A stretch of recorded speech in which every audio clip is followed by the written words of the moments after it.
שלי הוא חזר מתיקון. באמת? כן. וואו. כן. וואו.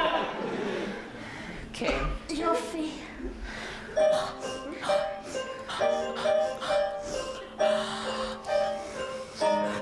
נזכרתי בסיפור ממש מצחיק. תספרי. לא, אולי בעצם לא, לא, בואי. ממש מצחיק. את פשוט... טוב, ספר. לאח שלי יש 11 אצבעות ברגליים.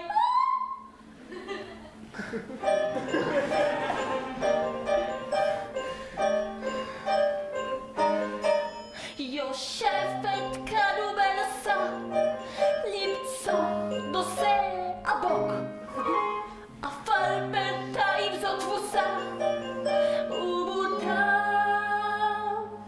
היה לשתוק. זה לא שאין לי מה לומר לה, לפעמים אני די מבריק.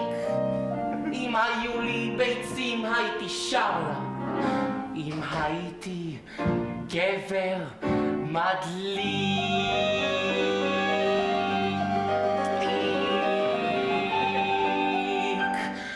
אם הייתי חתיך. אם הייתי שווה. עם פוזה של נסיך. עם גוף לאהבה. תודה רבה. וואו, זה גאון הדבר הזה. זה היה בעצם יום שוקולד, זה פשוט מדהים.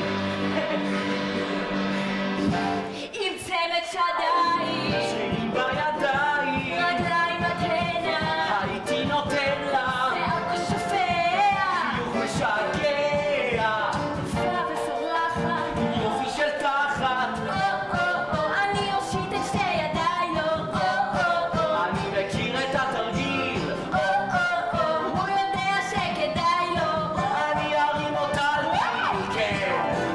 חוסון, פצצה, סרסור, פרוצה. אם הייתי אז ג'ולי בייבי דבר עליי. גבר! נראה קצת רוטב על הפרצוף, ירד. עבר לצד השני, עכשיו על הסנטר, קצת למעלה, טיפה למעלה, ממש בין הגבות, ביניהן.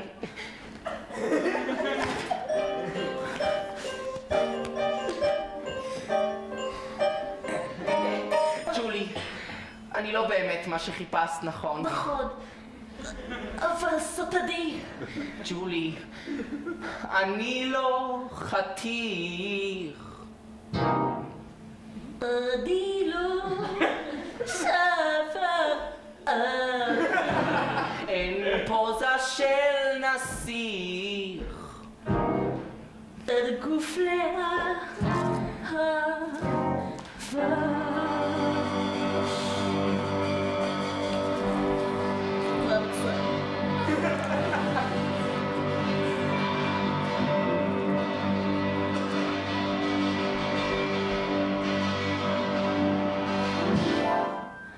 אני קצת פלגמטית, אני קצת אסמטית, זה לא שלי קופר, שלי מהסופר, טרגדיה קוסמטית, פתיחה קופטית.